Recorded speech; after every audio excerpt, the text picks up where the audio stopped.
Oi pessoal, como é que vocês estão? Nas últimas aulas a gente estudou como que era a implementação do conjunto de instruções do MIPS. A gente já viu então a implementação monociclo e multiciclo. E antes de a gente estar vendo a última implementação utilizando o pipeline, a gente vai ver primeiro como é que é a hierarquia de memória. Então nessa aula a gente vai estar vendo de forma geral como é que é a hierarquia de memória e depois a gente vai estar vendo com mais detalhes como que é a construção das memórias caches. Lá nas nossas primeiras aulas a gente viu que existe um gap de desempenho entre o processador e a memória principal, e a gente vai tentar entender nessa aula como que a hierarquia de memória ela ajuda a diminuir esse gap.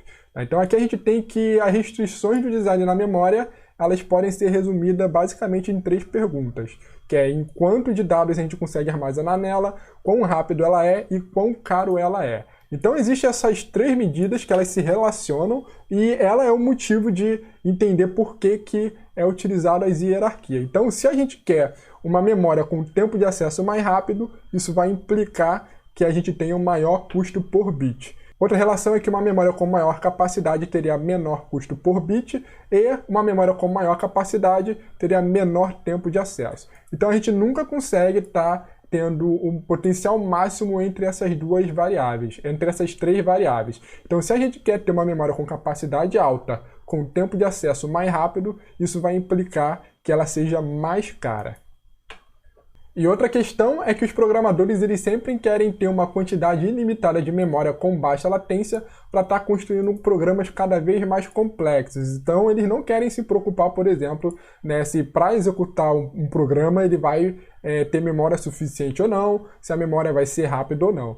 E atualmente a gente tem que a tecnologia das memórias mais rápidas, o custo por bit ele é mais caro do que as memórias mais lentas. E por isso a saída foi criar um dilema da memória, que não é confiar somente em um único componente ou uma tecnologia de memória, mas empregar uma hierarquia de memória. Então a utilização de hierarquia de memória hoje em dia é justamente pelo custo de você montar as memórias mais rápidas. Se as memórias mais rápidas elas fossem baratas, você poderia, por exemplo, ter somente um sistema de memória que seria da mesma tecnologia lá dos registradores que a gente viu. Mas como isso não é possível, a gente tem essa hierarquia aí, onde sempre vai tendo uma memória mais rápida, mas com menor capacidade. E essa ideia da hierarquia de memória ela é sustentada por 2 princípios. O princípio de localidade temporal e espacial, que garante que todas as referências próximas podem ser encontradas nas memórias menores.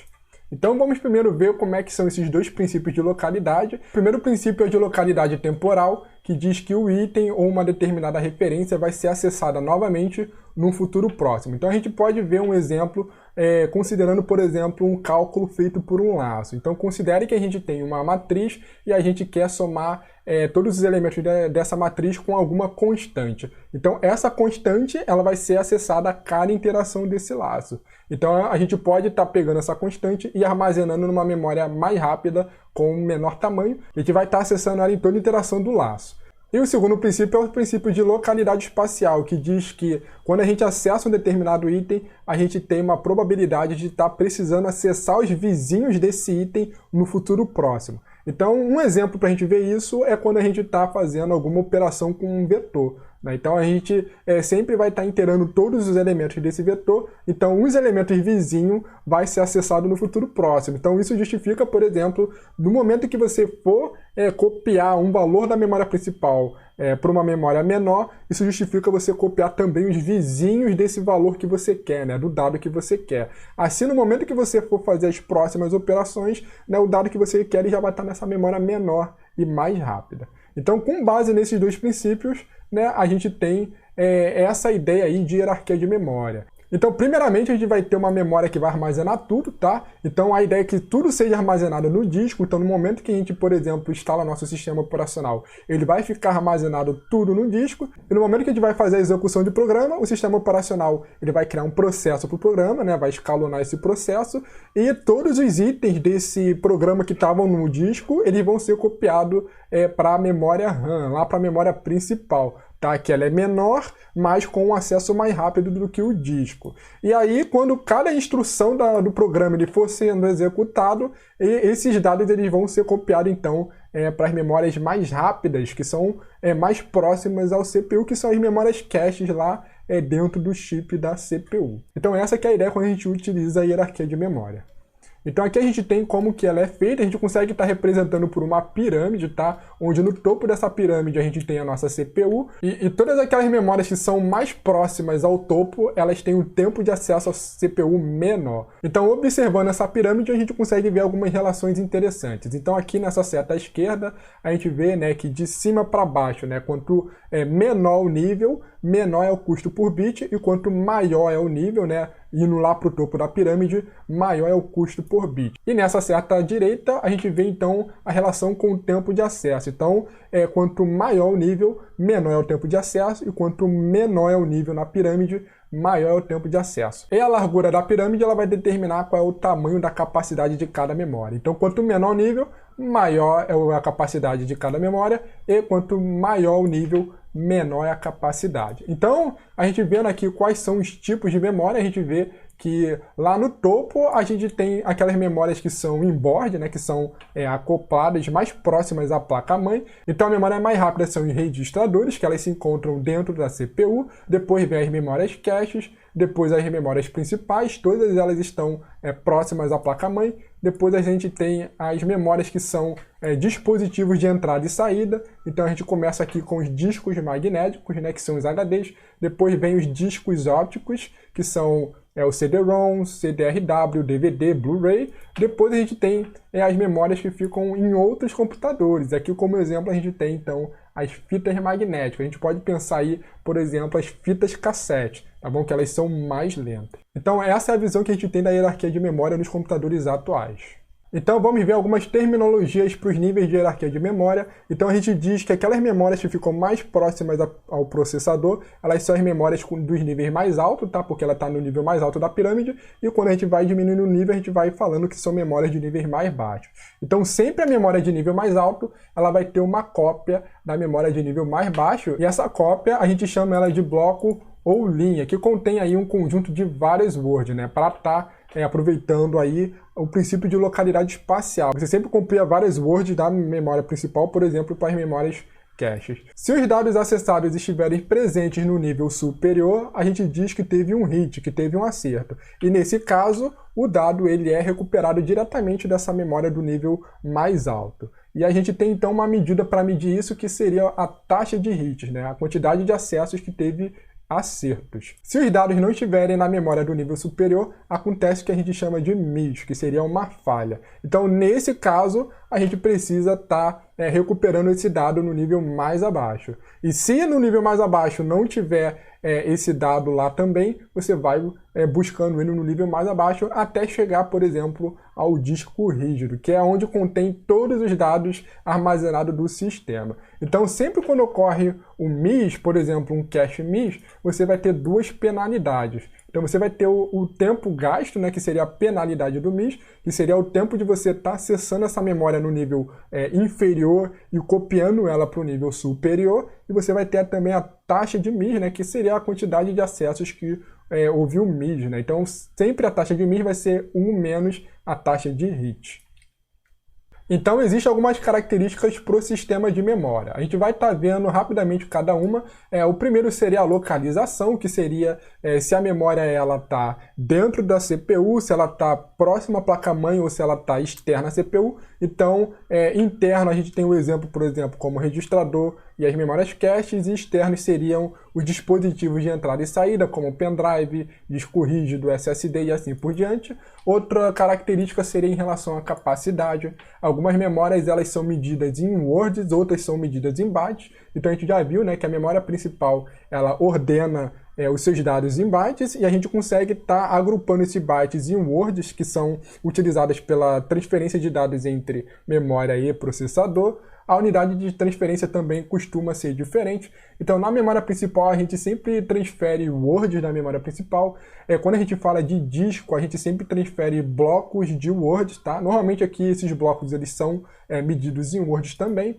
Outra característica é o método de acesso. Então, algumas memórias têm acesso sequencial, Um exemplo de acesso sequencial seria as fitas magnéticas. Então, não sei se vocês chegaram a ter nessa época, por exemplo, de fita cassete, né? Se você tivesse visto um filme em fita cassete e quisesse ver ele novamente, você primeiro teria que sequencialmente rebobinar essa fita. Então, no momento que você rebobina uma fita cassete, ele basicamente faz uma consulta sequencial em cada trecho dessa fita, em cada bloco dentro da fita, para você conseguir acessar e ver o filme novamente. Outro exemplo é o método de acesso direto, que seria o caso dos discos rígidos. A gente tem o método de acesso aleatório, que são das memórias principais, e tem também o associativo, que são das memórias caches. Então a gente tem outra característica que é o desempenho, que a gente vê aí o tempo de acesso, que seria o tempo para acessar a memória. Temos o ciclo de memória. Algumas memórias elas precisam ter uma sincronização, porque ela tem um clock que opera diferente do clock do processador, então ela tem uma etapa aí de sincronização desse clock. E tem aqui a taxa de transferência, que é quantos blocos, quantas words você consegue estar transferindo por vez. Outra característica é o tipo físico, que é o material que você utiliza para estar construindo essas memórias. Então tem memórias que são semicondutores, como as memórias principais, tem magnéticas, como o disco rígido, tem as memórias ópticas, que são as mídias, né, que a gente vê de CD, Blu-ray, e tem magnético óptico também.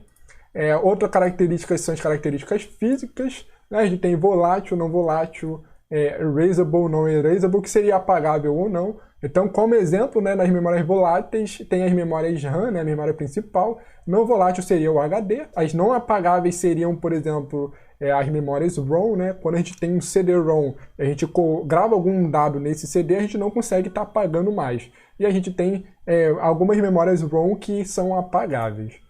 E a gente tem relação à organização da memória. Então, os bits dentro da memória eles são organizados aí em conjunto de words, em conjunto de blocos, e para estar otimizando o acesso a esses blocos, você tem algumas memórias que são construídas com base em banco de memórias, onde cada banco ele vai ter um conjunto de blocos de memória e você consegue acessar esses bancos de forma independente. Então isso aqui é uma forma geral que a gente não vai ver com muitos detalhes. Então, tipos de memórias de semicondutores, a gente tem então aqui uma tabela que mostra esses tipos. Então, o primeiro tipo seria então as Random Access Memory, que são as memórias RAM, né? Que é a tecnologia utilizada para construir as memórias principais. Então, nas memórias RAMs, elas são voláteis. Isso significa que todo dado ele só é guardado na memória RAM enquanto tiver energia, né? Enquanto tiver corrente elétrica no computador. No momento que o computador ele é desligado, o dado que é armazenado ele é perdido. Então aqui temos algumas características interessantes, né? A categoria dela é a que você consegue ler e escrever. A forma de apagar ela seria de forma eletrônica, né? Byte a byte, e o mecanismo de escrito também é eletrônico.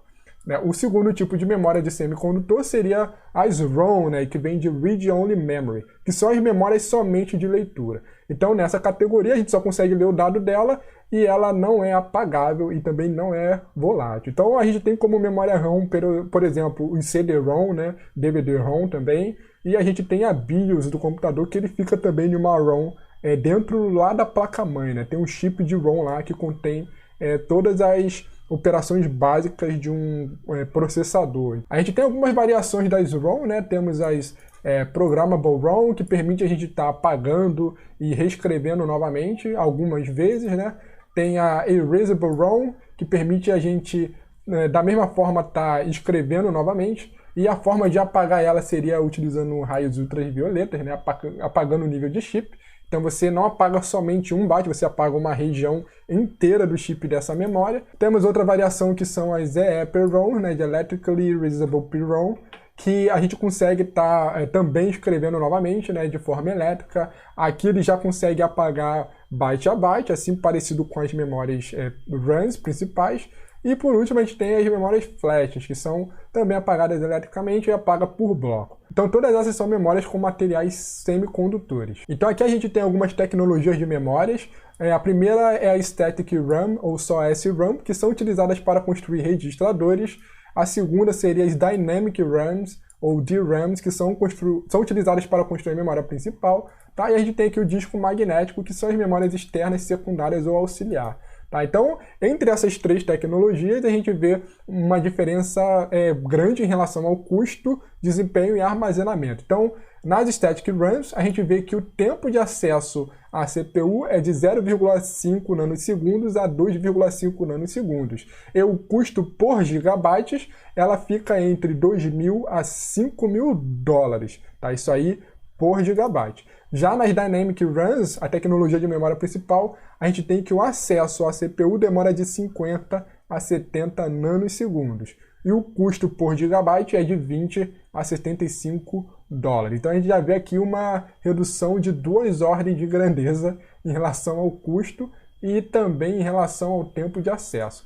E nos discos magnéticos, a gente vê que o tempo de acesso à CPU é de 5 a 20 milissegundos, então já é bem lento, e também o custo por gigabyte é de 20 centavos a 2 dólares. Então a gente vê que os discos eles são muito baratos, né? E qual que seria a memória ideal? A memória ideal seria ter uma memória com o tempo de acesso das SRAMs e a capacidade e custo dos discos, né? O que isso é inviável, pelo menos utilizando as tecnologias atuais.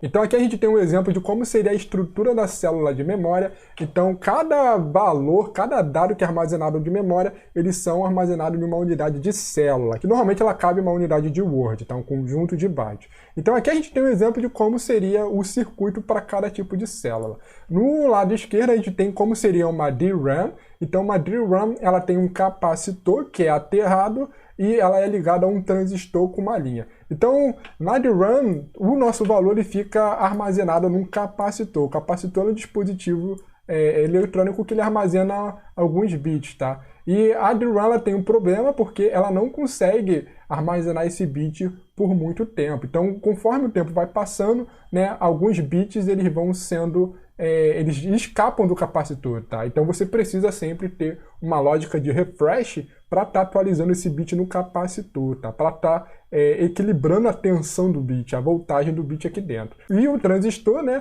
Ele é representado dessa forma, que ele significa que é uma chave, né? Ele vai ter um momento que ele vai abrir e tem outro momento que ele vai fechar. Então sempre quando a gente está querendo acessar o bit armazenado no capacitor, o endereço que vai passar por essa linha, ele vai fechar o capacitor e vai permitir que o bit do capacitor ele passe para essa linha aqui de bit, tá? Representada aqui por essa linha B. Então é assim que é formada uma memória DRAM. Aqui no lado direito a gente teria como seria uma SRAM, né? Então a gente já vê de cara que é muito mais complexo, o que já justifica ser o preço mais alto. Então eu não vou entrar muito em detalhes como é que é uma SRAM, mas a implementação básica dela ela é formada por 6 transistores, tá? Então a gente pode ver aqui, né, que tem os transistores de T1 até T6. E a gente não precisa ter nenhuma lógica de refresh, né? Porque a gente não armazena o bit no capacitor. Ele é considerado, né, um sistema digital. Então a gente tem aqui uma linha de endereço que sempre que no momento que um dado for ser acessado, essa linha de endereço vai ligar esses dois transistores, os transistores T5 e os transistores T6. Os dados eles vão estar armazenados nesses 4 transistores, tá? De T1 até T4, e dependendo do valor que tiver, ele vai retornar então o dado pelo a linha de bit B, né? Ele sempre retorna pela linha de bit B, né? E ele vai também retornar aqui o complemento em B complemento, a linha de B complemento. Tá? Então, sempre dependendo aqui dessa lógica, você vai retornar aqui 0 ou 1 aqui. Então, dessa forma, os bits sempre vão ser controlados aqui por esses transistores e vai ser armazenado aqui dependendo da voltagem. Então, eu não vou estar entrando em muitos detalhes de como funciona, não. Então, aqui nas tecnologias de DRAM, a gente tem que os dados armazenados como um carga e um capacitor, a gente vai ter um único transistor usado para acessar a carga. Então, no momento que é passado o endereço, o transistor vai ligar, né, o capacitor com a linha onde vai ser passado os bits, né? E ele deve ser atualizado periodicamente, né? Ler o conteúdo e escrever de volta. Por causa que, com o passar do tempo, vai sendo vazado os bits desse capacitor. Tá? E a gente é executado em uma linha de DRAM. Então aqui seria uma ideia de como funcionaria. E aqui nesse exemplo a gente tem que os dados da memória eles são organizados em vários bancos. Então a gente sempre tem um buffer, né, mostrando aí qual que seria a linha que você quer e qual que é o banco que você vai ler da DRAM. Então não vou estar entrando também em muitos detalhes no funcionamento não. Então existem alguns avanços na organização das DRAM. Então, os bits de uma DRAM são organizados como uma matriz regular, onde uma DRAM ela acessa uma linha por vez, e a gente tem esse modo burst, que fornece words sucessivas a partir de uma linha com latência reduzida.